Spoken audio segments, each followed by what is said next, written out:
My substitute teacher didn't just doubt my allergy, she used it as a lesson in tough love. She locked the classroom door, crushed a peanut in her fist like it was a piece of confetti, and told the class that my dying breaths were the price of curing my weakness. And the most terrifying part? She genuinely believed she was saving me. My name is Sasha. I've known the taste of danger since I was 7 years old. It tastes like peanuts. One tiny, accidental bite at a birthday party, and my world shrank to the size of an EpiPen needle. I learned to read food labels like a hawk, to always carry my own safety in my backpack, and to politely decline homemade treats. It was a manageable prison. The day it happened, I was 17, and running on 3 hours of sleep thanks to a calculus final. I grabbed my usual breakfast bar from my bag in first period, my mind already on my history essay. The first bite was wrong. It wasn't my familiar oat and honey, it was a weird waxy sweetness followed by the distinct oily horror of peanut butter.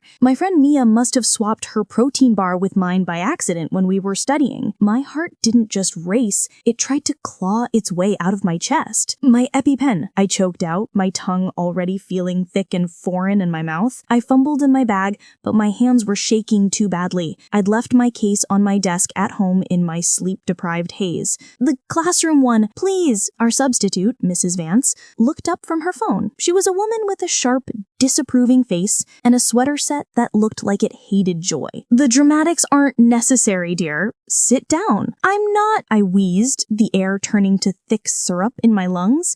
Peanuts. I need the epinephrine now. She sighed as if I'd asked for a hell pass to the moon and slowly walked to the medical cabinet. But she didn't open it. She just leaned against it, crossing her arms. You know, my generation didn't have these allergies. We ate dirt and we were fine. This is a mindset problem. The room began to tilt. Spots danced in my vision. Mia jumped up. She's not faking. Look at her lips. Mrs. Nance's eyes narrowed. Sit down. Her voice was quiet, but it cut through the growing panic in the room. Then she walked to the classroom door. I heard the definitive, sickening click of the deadbolt. She pocketed the key. No one leaves until Sasha admits this is all in her head. The sound of that lock clicking into place was louder than any scream. A cold dread, separate from the anaphylaxis closing my throat, washed over me. You're locking us in? Mia whispered, her voice trembling. Consider it an intervention, Mrs. Vance said calmly, returning to her desk. She picked up a bag of peanuts from her lunch and placed it squarely on the blotter. Victim mentality is a plague.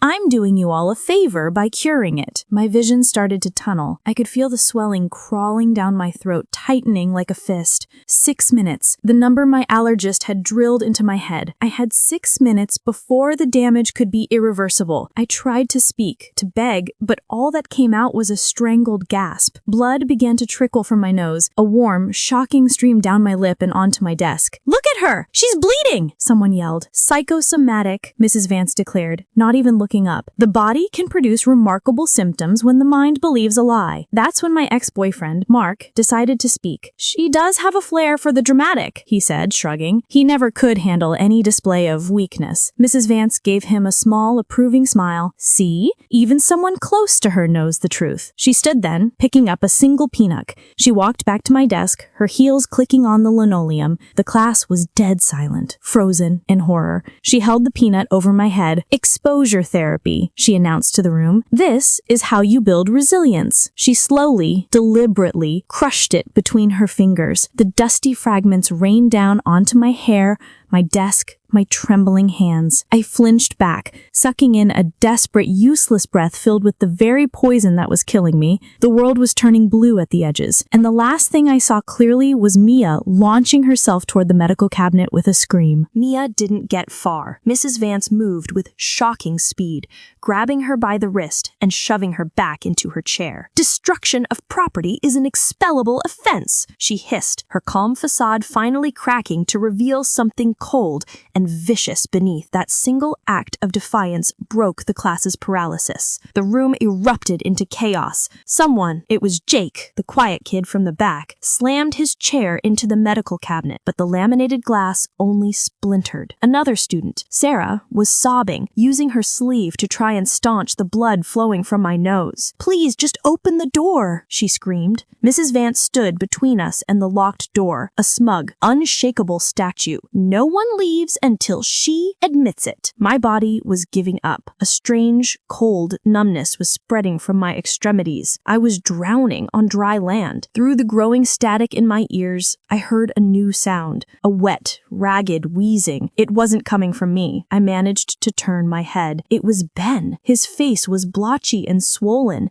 his eyes nearly shut. He clawed at his own throat, a strangled cry escaping his lips. I can't see," he gasped. The peanut dust was in the air, and he was allergic too. A fresh wave of terror swept the classroom. "He's allergic too! Look at him!" Jake yelled. Mrs. Vance's confidence flickered for a single glorious second. This was a variable her twisted lesson plan hadn't accounted for, but she doubled down. "Mass hysteria," she declared, her voice rising an octave. "You're feeding off each other's panic." That's when I knew I was going to die. Not dramatically, not as a lesson, but messily and stupidly on the floor of my history classroom. But a final primal surge of anger cut through the paralysis. My eyes locked on the red fire extinguisher mounted on the wall near the door. It was miles away. My body was a lead weight, but I pushed myself out of my chair, collapsing onto my hands and knees. The cold floor felt like a slap. I started to crawl.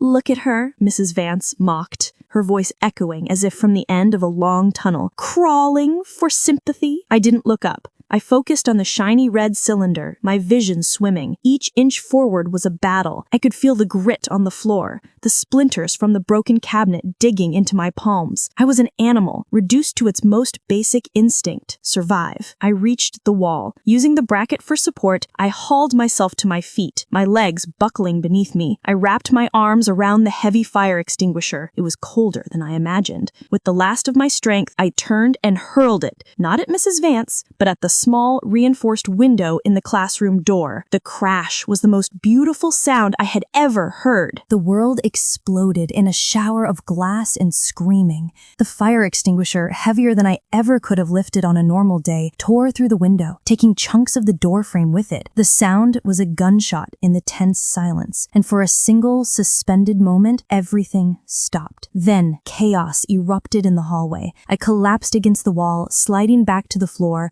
my lungs burning for air I couldn't pull in. Through the jagged hole where the window had been, I saw the horrified face of Mr. Davis, the chemistry teacher from across the hall. His eyes widened, taking in the scene, me, blue-lipped and bleeding on the floor, Ben, wheezing and blind, Mrs. Vance standing like a furious statue, and 20 terrified kids in various states of panic. "Unlock this door," Mr. Davis roared, his voice booming with an authority I'd never heard from him. Mrs. Vance scrambled, her composure shattered. "It's a prank! They're faking!" she shrieked, but it was too late. Mr. Davis and another teacher threw their weight against the door. The deadbolt, strained from the impact, gave way with a sickening crack of splintering wood. The door flew open. A rush of cool, clean hallway air hit my face. It was the sweetest thing I'd ever tasted, even if I couldn't properly breathe it. Paramedics and school administrators swarmed the room. I felt strong hands on me, laying me flat. Someone was yelling about epinephrine, a sharp pinch in my thigh, then a flood of warmth as the drug hit my system. The last thing I saw before darkness swallowed me was Mrs. Vance being escorted out by the principal. She wasn't fighting or yelling anymore. She just had a look of pure, uncomprehending outrage, as if the world had deeply betrayed her by not adhering to her delusion. And next to her, Ben was being loaded onto a second gurney, an oxygen mask over his swollen face, his hands clutching blindly at the air. I was clinically dead for 2 minutes and 17 seconds.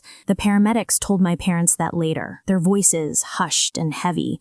I woke up in a hospital room that was too bright, my body aching as if I'd been hit by a truck. My throat was raw, a permanent reminder of the swelling. My mom was clutching my hand, her face streaked with tears. My dad stood stiffly by the window, his jaw clenched so tight I thought it might break. The physical pain was one thing. The news they delivered next was another. Ben, my mom began, her voice breaking. The doctors, the anaphylaxis, combined with the prolonged oxygen deprivation, it caused a stroke. There's significant damage to his optic nerves. The world went silent again, but this time it was a silence inside my head. He's blind? The words were a dry rasp. My mom just nodded, fresh tears falling. The guilt was instantaneous, a physical weight crushing my chest. It was my peanut, my allergy, my failed crawl to the fire extinguisher.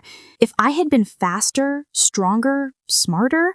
A week later, we were back in our history class, but it was a ghost of itself. The air was thick with a trauma everyone could feel, but no one knew how to name it. Our regular teacher, Mr. Abrams, stood at the front, looking older than his years. He cleared his throat. "As you know," he said, his voice unnaturally quiet, "Mrs. Vance has been terminated. The district is handling it." A sterile, empty phrase, handling it. Then he delivered the second blow, and it is with a heavy heart that I must inform you, Ben passed away last night. The air left the room. He hadn't killed himself, they said. It was a complication from the stroke, but we all knew the truth. The light had gone out for him in that classroom long before his heart finally stopped. He had simply given up. The bell rang, a jarring, meaningless sound. No one moved. Then Mia slid into the desk next to mine. Her eyes were red-rimmed, but they held a fire I'd never seen before. She leaned in close, her whisper a blade in the quiet room. Getting her fired wasn't enough, she said, her voice low and steady. She doesn't just get to disappear. We have to destroy her. I looked at her, at the fierce,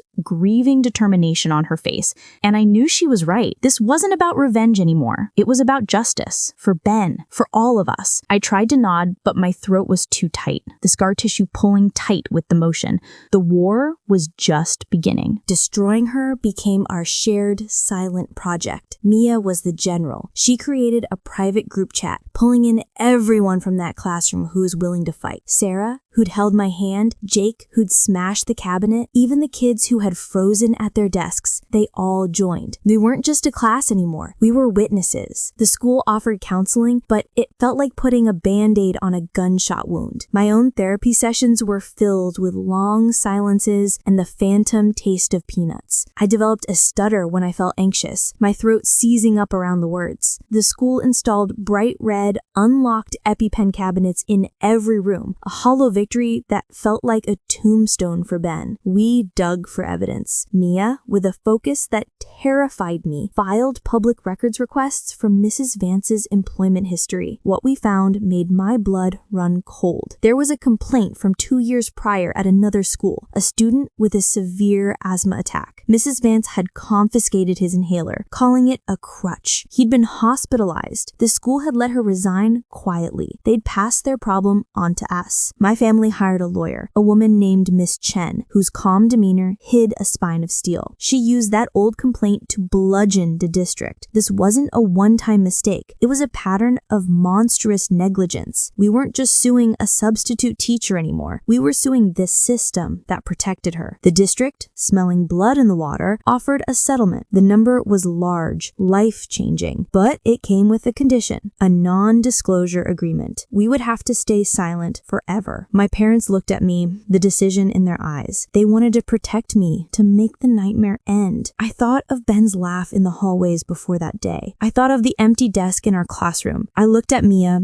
who shook her head almost imperceptibly. "We're not signing," I said, my voice raspy but clear for the first time in weeks. "The truth isn't for sale." We didn't sign. The fight became our purpose. With the evidence of the school's cover-up and Mrs. Vance's past, the district folded. They agreed to a massive public settlement with no NDA, and more importantly, to implement Ben's protocol district-wide. Unlocked epinephrine candidates, mandatory training, and clear panic buttons in every classroom. The day the new rules were announced, we gathered at Ben's grave. Mia brought the official document, sealed in a plastic sleeve. "We did it," she whispered, her voice thick. "It's law now." I placed a small, smooth stone on his headstone. The guilt didn't magically vanish. college. It was a scar I would carry forever, but the paralyzing rage was gone, transformed into something useful. My therapist called it post-traumatic growth. A year later, I stood in a brand new elementary school, showing a group of wide-eyed kindergartners the bright red, unlocked cabinet on their wall. "This is here to keep you safe," I told them, my voice steady. I still carry 2 EpiPens. I still startle at the sound of a slamming door, but the memory of that classroom no longer holds me hostage. We took the worst day of our lives and forged it into a shield for others. We couldn't bring Ben back, but we built a legacy in his name that would outlive all of us. A promise etched not in stone, but in policy and practice. And finally, that was enough.